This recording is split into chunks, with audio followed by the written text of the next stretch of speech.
Nacional Villaflor por la organización de este encuentro. Este segundo encuentro nos reúne para conocer algo más de la vida de uno de estos olvidados de hoy, José Espejo, quien fuera secretario general de la CGT, denominado el Guardián de Evita. Para este conversatorio, está presente el profesor Sandrini y agradecemos la presencia del nieto de José Espejo, que es Damián Ferraris. Así que, lo dejo con ellos. Gracias. Buenas tardes. Como comprenderán, el lujo de estar hablando del nieto de Espejo hace que yo voy a hablar de otra cosa y no de Espejo.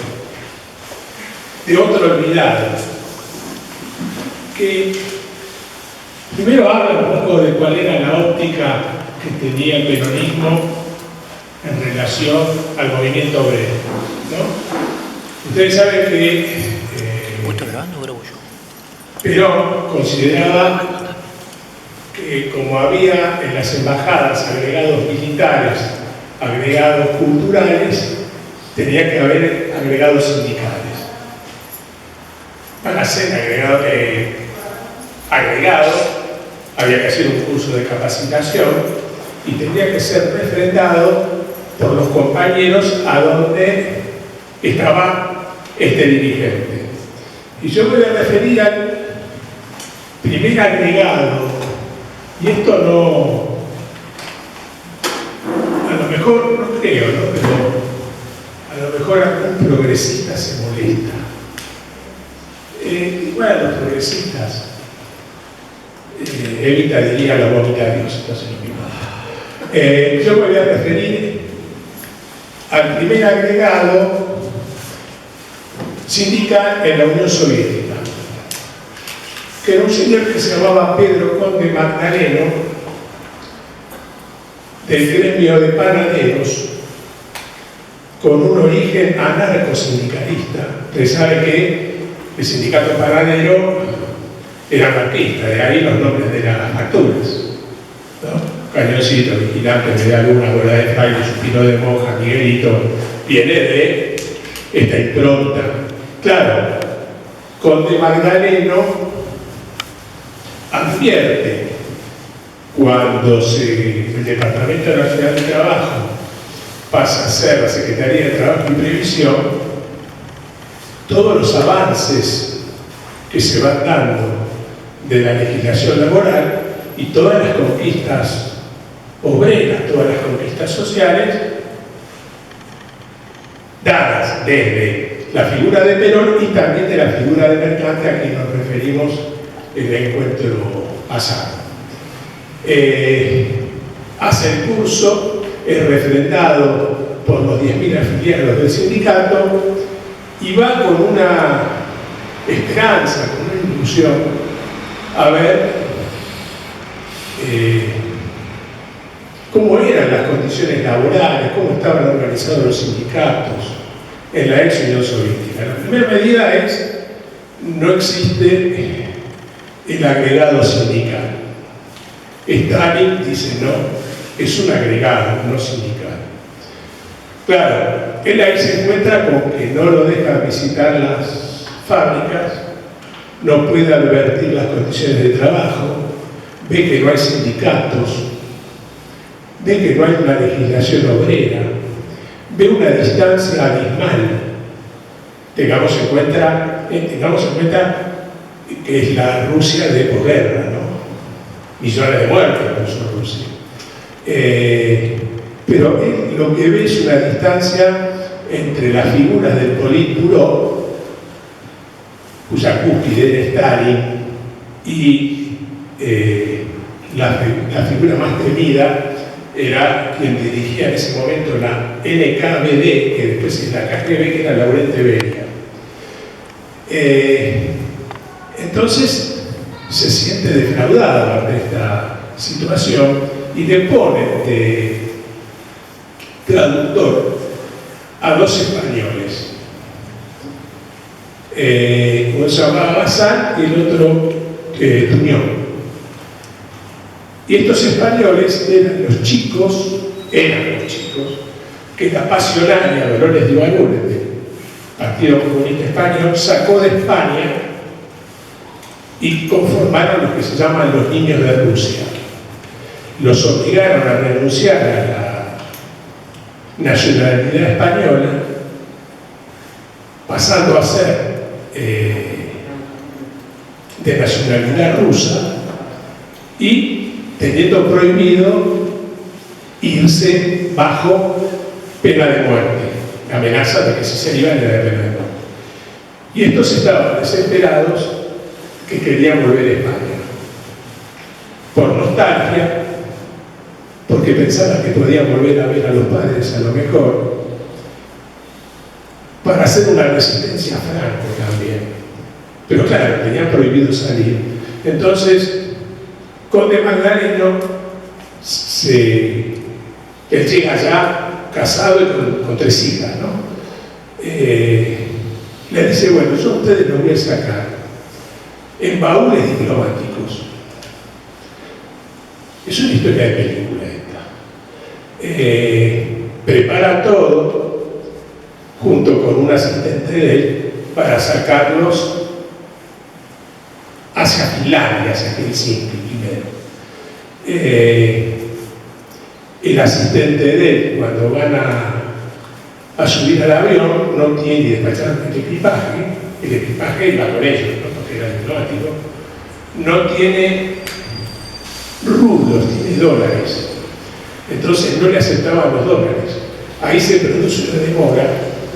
A todo esto habían acondicionado los baúles donde metían a estos 2 españoles, calculando el tiempo del viaje, el tiempo que podían estar ahí encerrados. Esta demora de 2 horas hace que el asistente de Conde Magdaleno desista. Se lleva el baúl, pero lo descubre. A este otro español lo llevan a los sótanos de la NKGB, de la KGB. Sí sube Conde Magdaleno, pero claro, pasó tanto tiempo que el que estaba dentro, Tuñón, empieza a hacer ruido, la azafata lo advierte, abren el baúl, le avisa a los pilotos, abren el baúl y lo llevan de vuelta, vuelven a Moscú. A Conde Magdaleno lo encierran 5 días en las peores condiciones. Él le había avisado a la mujer el día anterior, esto fue el 2 de enero del 48, él le había avisado a la mujer el 1 de enero lo que iba a hacer y que ya le había mandado un pedido a Perón para que saque de Rusia a su hija, a sus 3 hijas y a la esposa. El que fue el primer, casi como embajador, era agregado de negocios, era Leopoldo Bravo, era del bloquismo sanjuanino, que después fue del Partido Bloquista de San Juan, se encarga de posibilitar la liberación y que lo dejen deportado a Conde Magdaleno.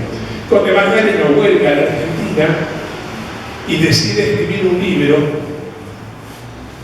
ignorado, ¿no? Que se llama ¿Por qué huyen en baúles?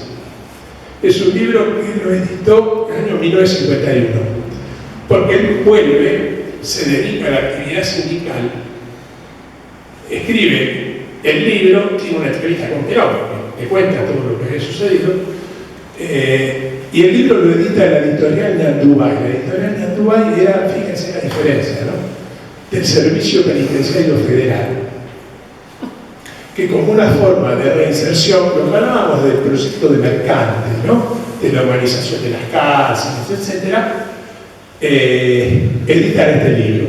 Por supuesto, última obra, piensen ustedes que el PC argentino estaba alineado desde el año 24 bajo la órbita soviética. No tenía ninguna independencia. Entonces lo acusaron de ser a este pobre Paladero un agente del imperialismo, etc. Resultando de esto, finalmente va como agregado sindical a Perú. Y ahí lo sorprende la Revolución Libertadora. Cuando se produce la Revolución Libertadora, él sale de la embajada, va en la Plaza de Lima, donde está el monumento a San Martín y le venda la cara en señal de repudio. Cuando vuelve a la Argentina pero primero va preso, después va a ser, él se va a referir seguro al monumento a la traición que es el almirante Tesaire, ¿no? Por el cual su abuelo fue preso también, y presenta una de las fugas más espectaculares, ¿no? La derrota vergonzosa de la Revolución Libertadora. Otra historia, bueno, esa se hizo una película, ¿no? Esos 15. Y finalmente vuelve a la Argentina, trabaja en lo que puede.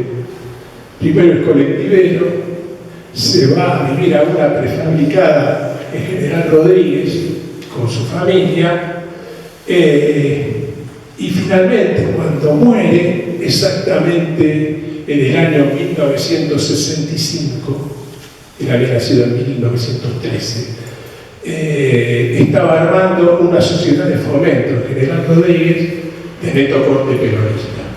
Yo creo que en la historia de este hombre se dignifica a miles y miles de dirigentes gremiales,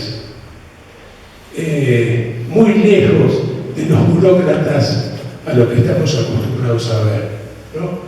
Y el otro caso, que yo prefiero que se refiera a Damián, porque el libro lo escribe Hernán Brienza, pero el libro lo hizo Damián, con documentos de los discursos de Espejo, en donde toma la historia que empieza en Hachal, en San Juan, cómo viene a Buenos Aires, los oficios por los que pasa hasta que es chofer de Bagley, y cómo, siendo autodidacta, llega a ser secretario del gremio de la alimentación, que se lo robó al Partido Comunista, que era de la Federación, y cómo injustamente va a ser olvidado, y que coincide con dos cosas, y acá le doy la palabra a él. Coincide con la muerte de Evita. Aparentemente Evita le dice: junta unos pesos y andate porque vos estuviste al lado mío y te van a perseguir. Hay una carta al padre Benítez donde también le advierte a quienes la rodearon que le va a pasar eso. Y coincide con la burocratización en el segundo gobierno peronista, donde está este Tesaire. Una vez dimos una charla, ¿te acordás, Roberto?, en el Consejo sobre qué figura es el almirante Tesaire, ¿no? Qué personaje miserable resultó. Cook decía: la palabra de la traición se escribe Tesaire, por ejemplo. Y cómo después, el cuadrumvirato, que eran los cuatro, Soto, Antín, Espejo y Dardo Cabo, que después estuvo en Malvinas, en el operativo Cóndor, van a ser ninguneados. Después alguno aparece en el Partido Auténtico allá por el año 74. Y Espejo, yo le comentaba a él, cuando muere Perón, yo voy al velorio, que se decía el velorio, ese velatorio, ¿cómo se dice? En el Congreso, y un veterano me dice: ¿vos sabés quién es ese? Digo: no, no tengo idea. Yo vi a alguien que distribuía termos. Es el Espejo. Era que repartía a los vendedores de café en un galpón que quedaba ahí a 2 o 3 cuadras del Congreso, ¿no? Y fíjense que es una figura olvidada, que muere el mismo día que Cámpora, por ejemplo. Tiene esa casualidad. Por supuesto, lo acusaron de asociación ilícita, enriquecimiento ilícito, traición a la patria. Estuvo preso, terminando en Río Gallegos con esa fuga espectacular, que nadie mejor que Damián, porque Damián lo que recoge es la historia oral de la familia. Es decir, que yo puedo leer los documentos, los discursos, cuando se inaugura el edificio Basopardo de la CGT, cuando defiende el artículo 37, de los derechos del trabajador de la Constitución del 49, y uno se da cuenta que era una persona con una gran capacidad y que yo creo que por ignorancia una parte y otra parte por malicia o mala fe quedó como que Espejo era un alcahuete de Vito, un amanuense, y como que no tenía pensamiento propio. Y estudiando un poquito uno se da cuenta que eso no es así. Y eso quedó inscrito en la película que trabaja María Estregoris, ¿no? La de Sanso, el guión va a ser Feynman, en donde aparece esta figura como si, ¿qué hora es la que usted quiera, señora? ¿No? Y no es así. Sí, evidentemente Espejo tenía un carácter, tenía una personalidad, tuvo una trayectoria y tenía un pensamiento propio que coincidía con la etapa más revolucionaria del peronismo, y que precisamente estos cuatro que eran el brazo fuerte de la CGT da lugar a al surgimiento de los Buletich, ¿no? De los Di Pietro, y ya sabemos lo que pasó después con la libertad. Así que bueno, le cedo la palabra a Damián, que él tiene esta historia mucho más enriquecedora que la que yo les acabo de contar en la Santa de Espejo.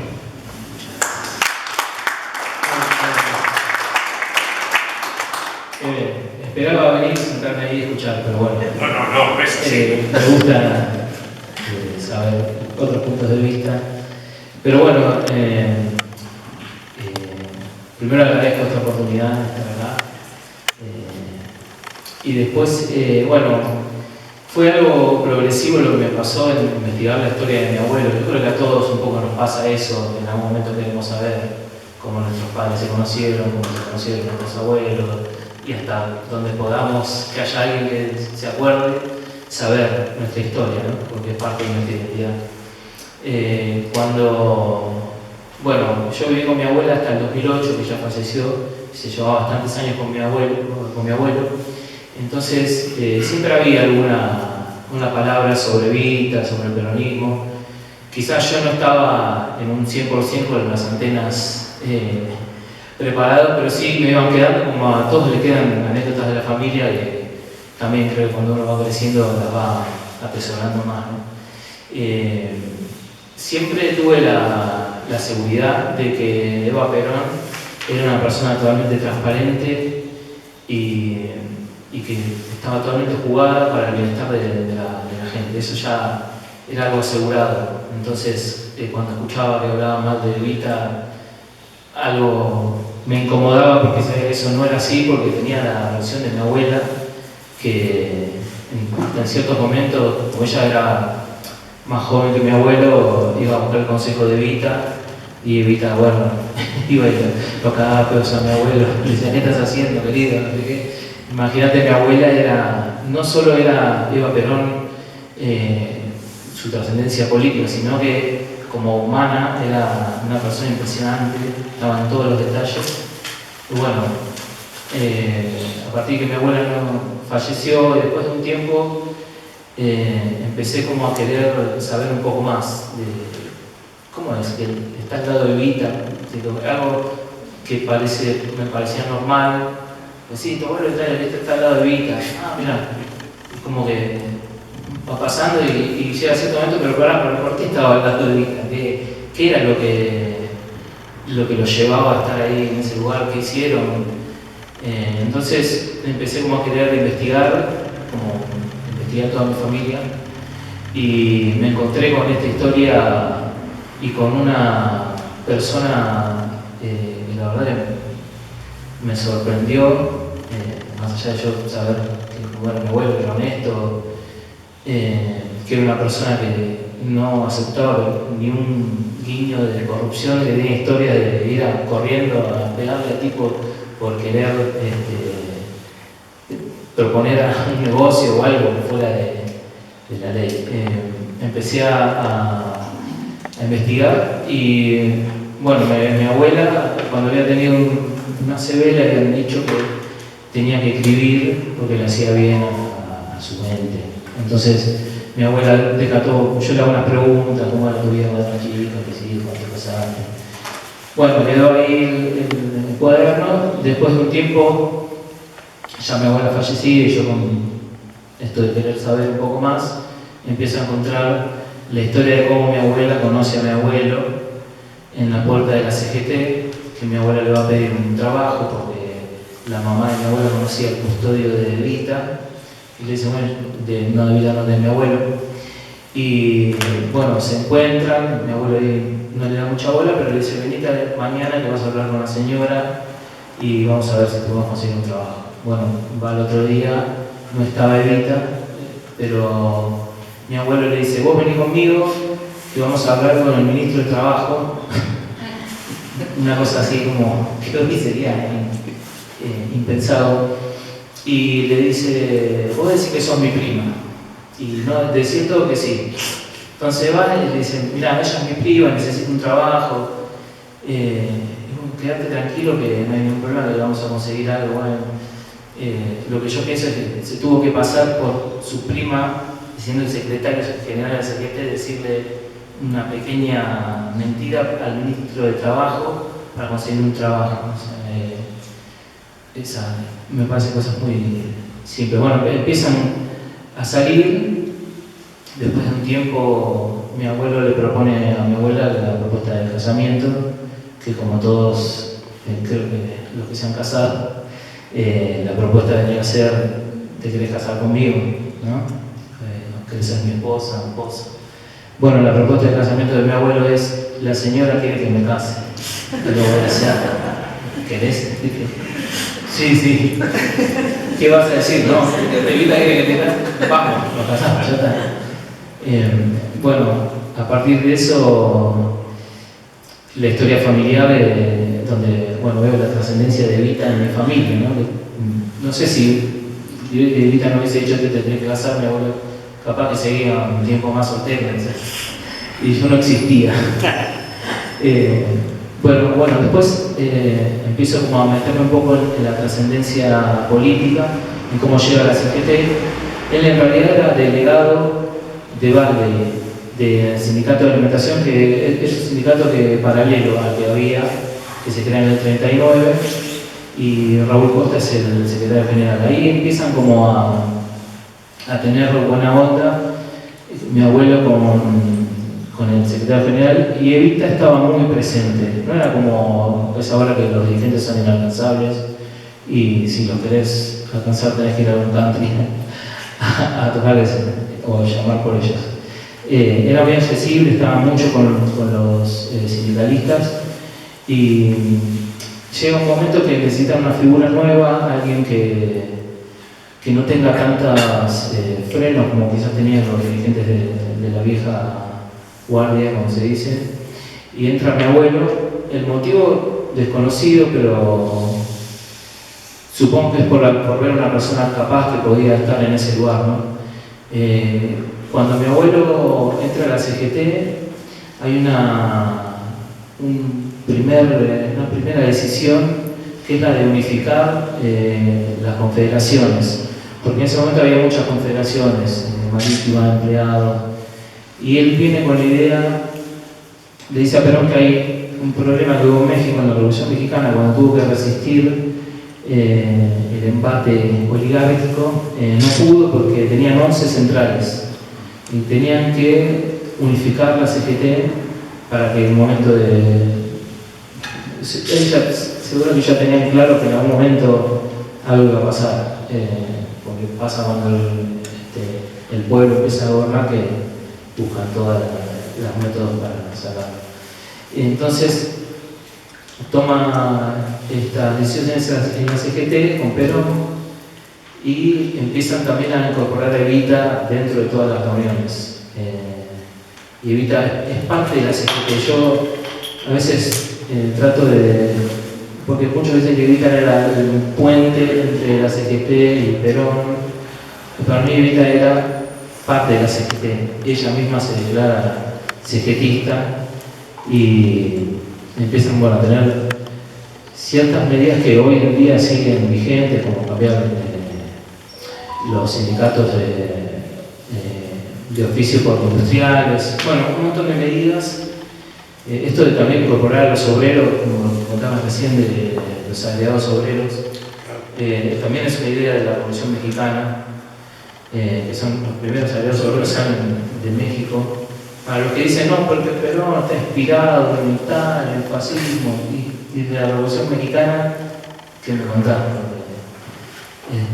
Nadie nunca supo esos datos, y que yo creo que Perón sacaba de todos lados lo mejor que podía hacer para el trabajador. Bueno, veo todo lo que se hace desde la CGT siendo parte del gobierno, siendo parte de las reuniones de gabinete. Tenía comisiones en todos los ministerios, hasta tenían una especial en el Ministerio de Economía, o sea que regulaban todo el trabajo.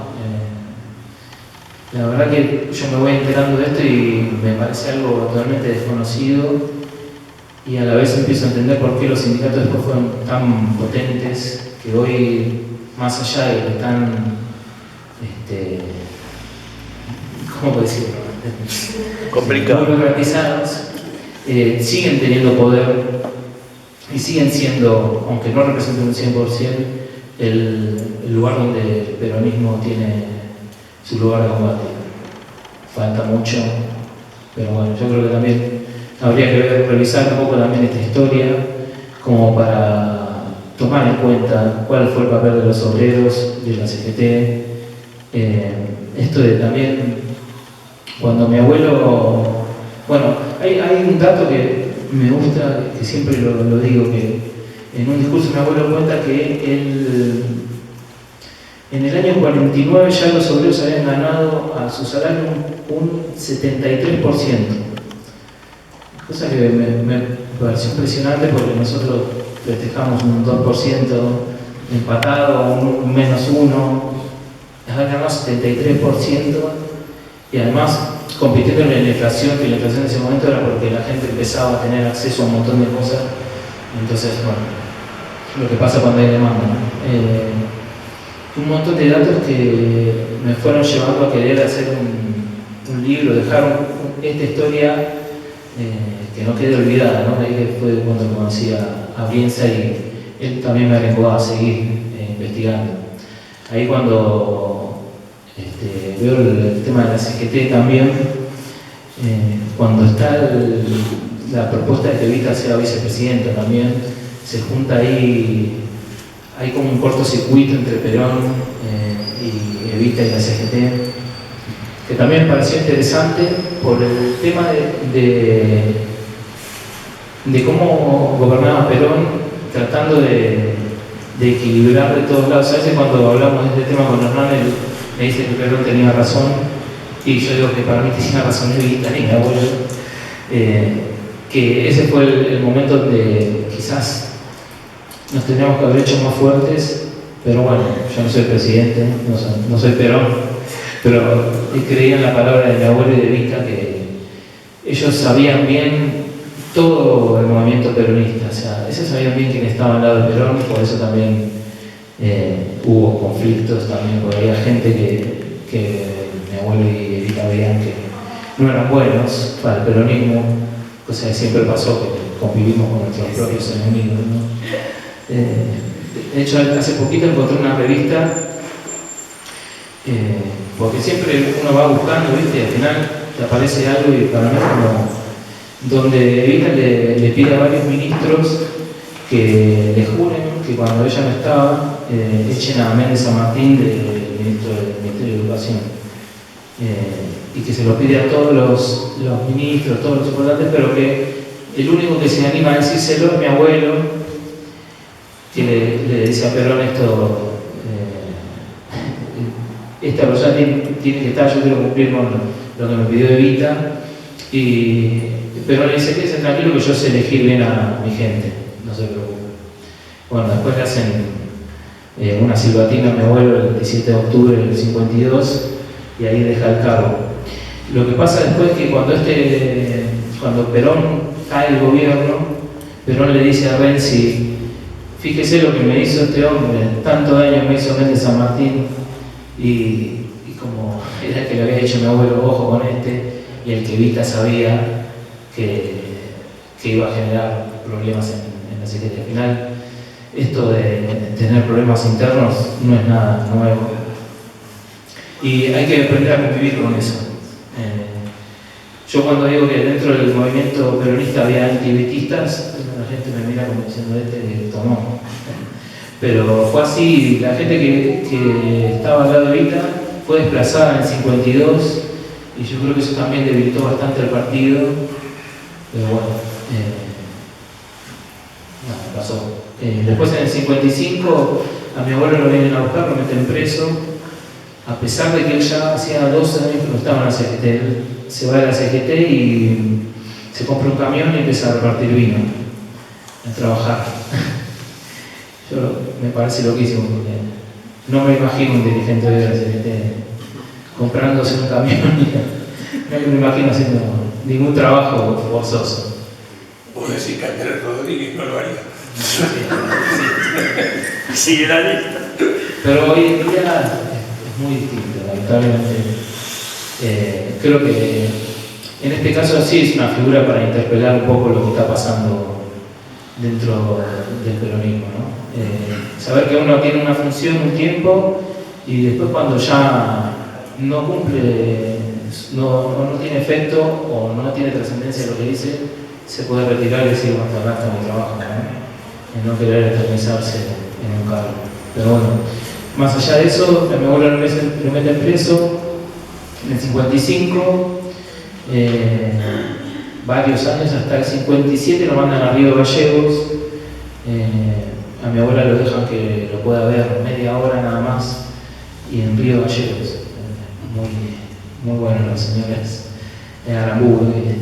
Y bueno, mi abuelo se puede escapar junto a Kelly, a Cook. Si la vieron la película, me dio una alegría tremenda que no esté. Lo llamé al director y le dije, gracias. No, me dijo que por temas de presupuesto no puedo poner a mi abuelo.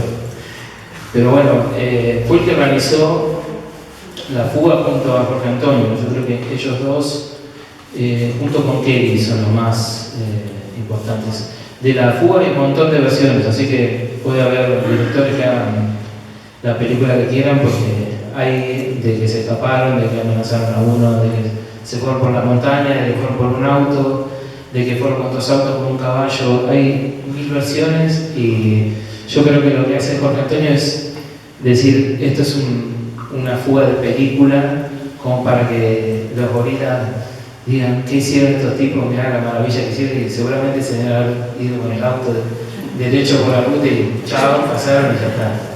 Pero es buscar esa pequeña roña, no, es la fuga más impresionante de la historia cinematográfica. Y yo creo que tanto que lo escuché, me parece, digo, al final me parece que la fuga fue muy simple. Pero bueno, está bueno también que les haya dolido. Y también, bueno, esto de la acusación que tuvo para estar preso, ¿no? Asociación ilícita, traición a la patria y alguna más. No, el ilícito no. Pero igual también lo denunciaron porque dicen que tenía un auto. Sí, y que supuestamente era un auto que traían de no sé dónde sin pagar impuestos. Una cosa increíble. Bueno, después cuando se escapan y están en Chile, lo interesante es que Argentina pide la extradición y dicen que son perseguidos políticos en Chile. Entonces no le dan la extradición y tienen que aceptar. Eso hace debilitar bastante al gobierno de Aramburu. Y bueno, ya en el 58, mi abuelo estuvo 1 año en Chile, trabajó de taxista, estuvo 1 año trabajando. Cuando vuelve, con el pacto con Frondizi, lo agarran apenas sale, no sé si en un avión o qué, lo agarra la policía, lo tortura, le roban la plata, lo meten preso. Y bueno, creo que el problema era para ellos que ellos suponían que tenía contacto con Perón y que traía una carta de Perón. En mi familia siempre se contó que mi abuelo se había tragado una carta de Perón. Así que yo supongo que quizás fue en ese momento.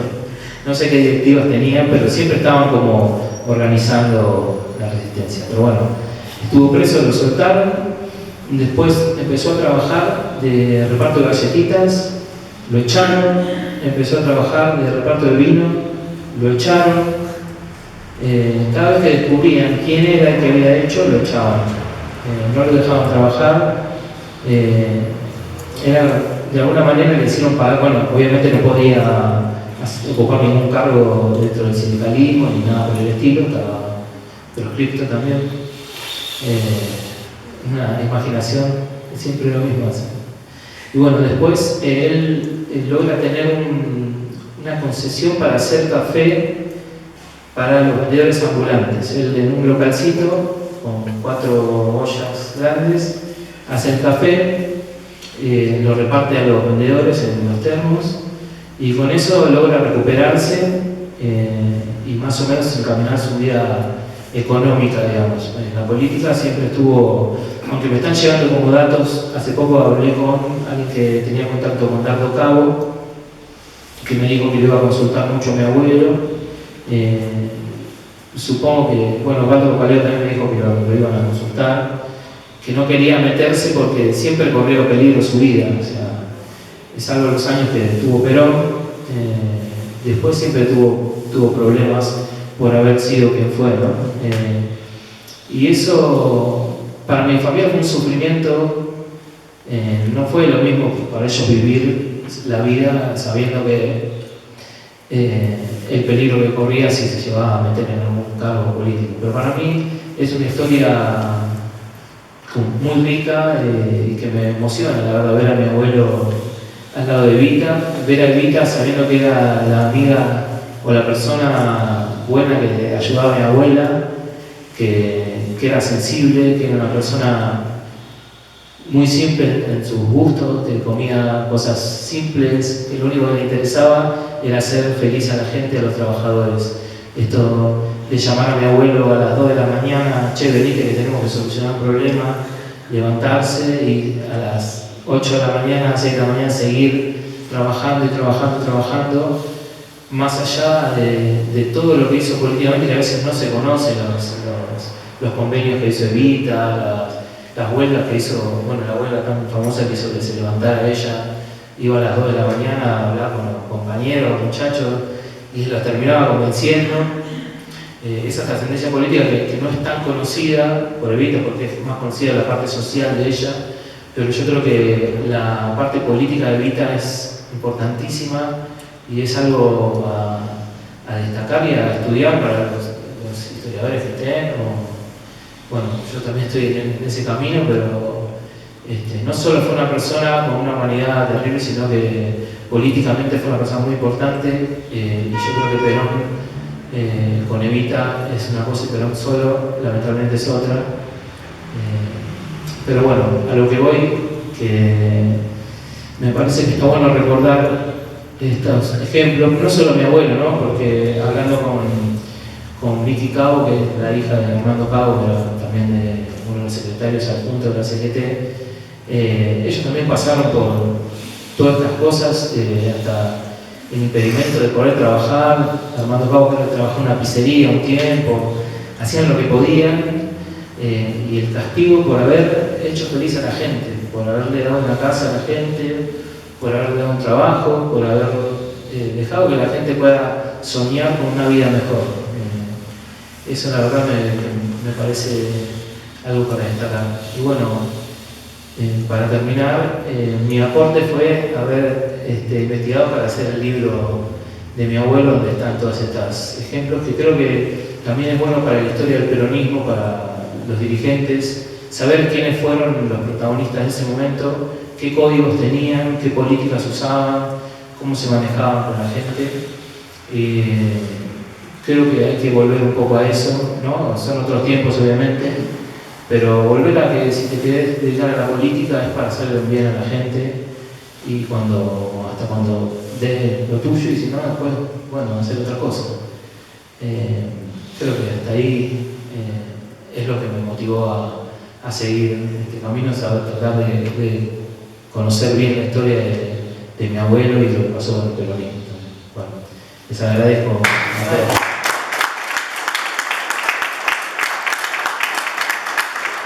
Sí, yo creo yo creo que sintetiza el reflejo de vida de millones de peronistas, ¿no? Desde el lugar, yo creo que una de las cosas más importantes que vos te referiste es que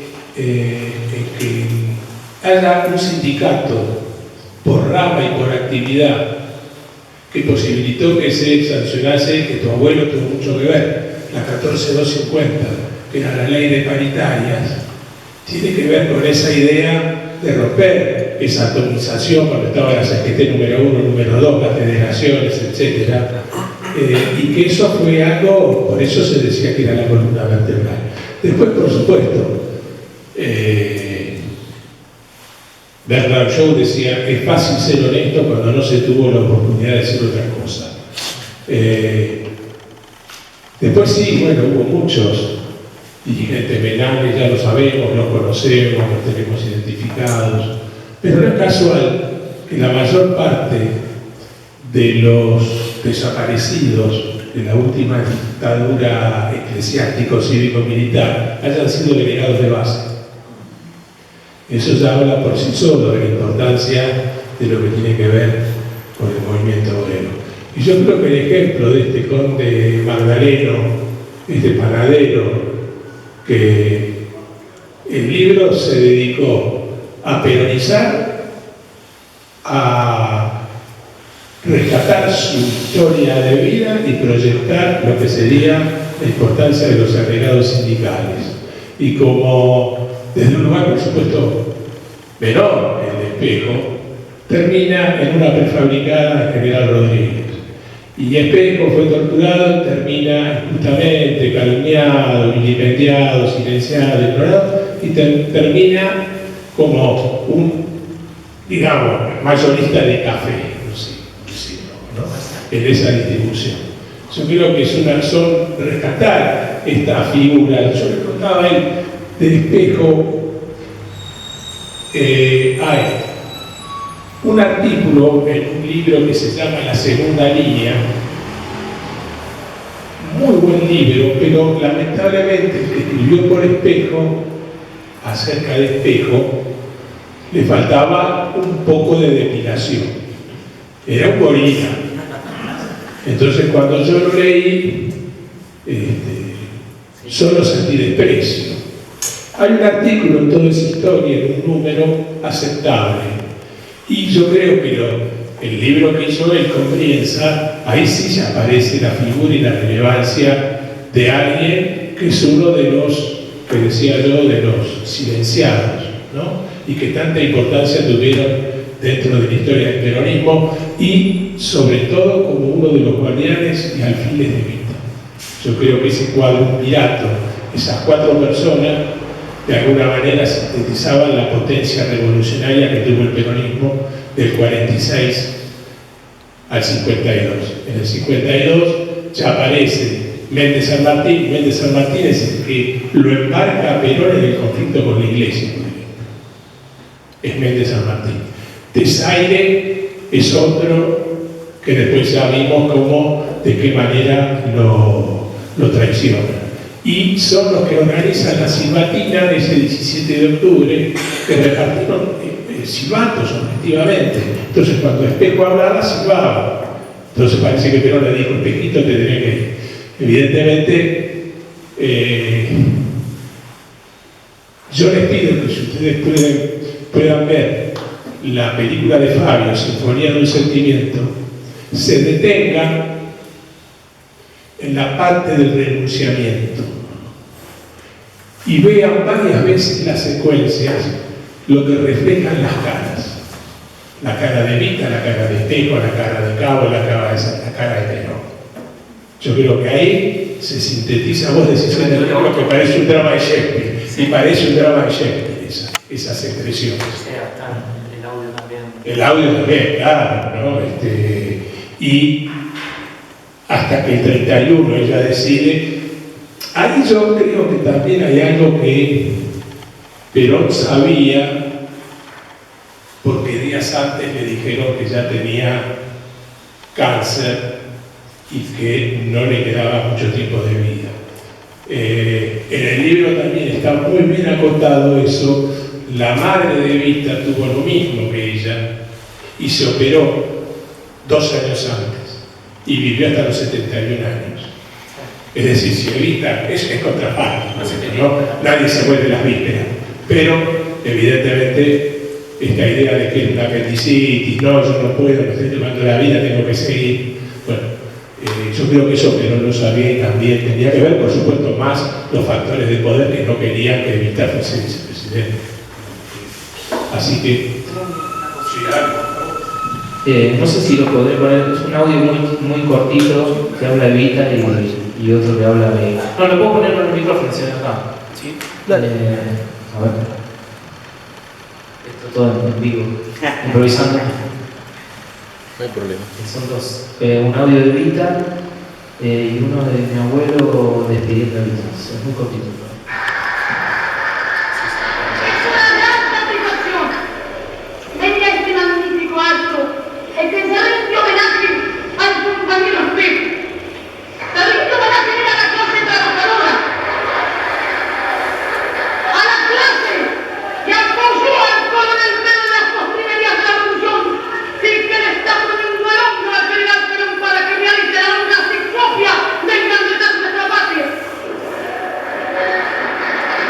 Señor Presidente, como secretario general de la Confederación General del Trabajo, en nombre de todos los trabajadores de la patria, al recibir a Eva Perón como una gloria inmortal del movimiento que conducís, yo juro, en nombre de los trabajadores, ante vos, Señor, ser custodio, hoy, mañana y siempre de Eva Perón, y de responder de ella más allá de nuestras propias vidas.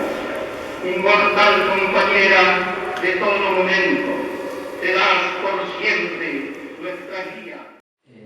Porque siempre uno va buscando, ¿viste? Al final te aparece algo y para mí es como donde Evita le pide a varios ministros que le juren que cuando ella no estaba echen a Méndez San Martín del Ministerio de Educación. Y que se lo pide a todos los ministros, todos los importantes, pero que el único que se anima a decírselo es mi abuelo, que le dice a Perón esto, esta persona tiene que estar, yo quiero cumplir con lo que me pidió Evita, y Perón le dice, quédese tranquilo que yo sé elegir bien a mi gente, no se preocupe. Bueno, después le hacen una silbatina a mi abuelo el 17 de octubre del 52, y ahí deja el cargo. Lo que pasa después es que cuando Perón cae el gobierno, Perón le dice a Renzi, fíjese lo que me hizo este hombre, tanto daño me hizo Méndez San Martín, y como era el que le había dicho a mi abuelo, ojo con este, y el que Evita sabía que iba a generar problemas en la Secretaría. Al final, esto de tener problemas internos no es nada nuevo. Y hay que aprender a convivir con eso. Yo cuando digo que dentro del movimiento peronista había antivitistas, la gente me mira como diciendo que tomó. Pero fue así, la gente que estaba al lado de Evita fue desplazada en el 52 y yo creo que eso también debilitó bastante al partido. Pero bueno, no, pasó. Después en el 55 a mi abuelo lo vienen a buscar, lo meten preso. A pesar de que él ya hacía 2 años que no estaba en la CGT, él se va de la CGT y se compra un camión y empieza a repartir vino, a trabajar. Pero no tenía razón de que era demasiado poner a Evita como vicepresidenta por el tema de, bueno, no sé, los militares, de los empresarios, sí, tenía como que nivelar. Y porque él dice que Evita él sabía que Evita ya estaba enferma en ese momento. Pero bueno, el vicepresidente se murió antes de Evita, ¿no? Que puse. Pero bueno, era... Claro, sí, sí. No, además yo creo que si hubiese sido solamente por el tema de la cuestión de salud, hubiesen puesto a otra persona que represente los ideales de Evita, que eso tenía que haber sido alguien de la CGT. Yo digo mi abuelo, pero podría haber sido mi abuelo, Santín, Soto, cualquiera que represente esa facción que era la CGT, que lo representaba Evita. más allá de que ella era mujer y que representaba todos esos valores, sobre todo el que representaba era el de la CGT. Pero bueno, Hernán piensa que Perón tiene que nivelar y que no se pudra todo, digamos. Pero bueno, otra hubiese sido la historia, ¿no? Es fácil decirlo ahora, pero era para eso, para como pacificar. La medida que toma la CGT, que es de donar 2 jornales de los trabajadores a la Fundación Eva Perón. Eso más o menos representa un 60% del ingreso de la Fundación Eva Perón. O sea que toda la obra de Evita es con el aporte solidario de los trabajadores, ¿no? Que antes estamos diciendo que habían ganado 70% a su salario. O sea, toda la construcción de Evita y todo lo que dejó Evita también es parte de una devolución de la CGT donándole a la Fundación Eva Perón. O sea que es una relación simbiótica que hizo bueno, poner a Evita en ese lugar, ¿no? Y además, lo que quería decir se me fue el pelo, pero es que eso también es nuestro, ¿no? Porque es el aporte del trabajador y nosotros somos los trabajadores. Todo lo que hizo Evita también es parte nuestro.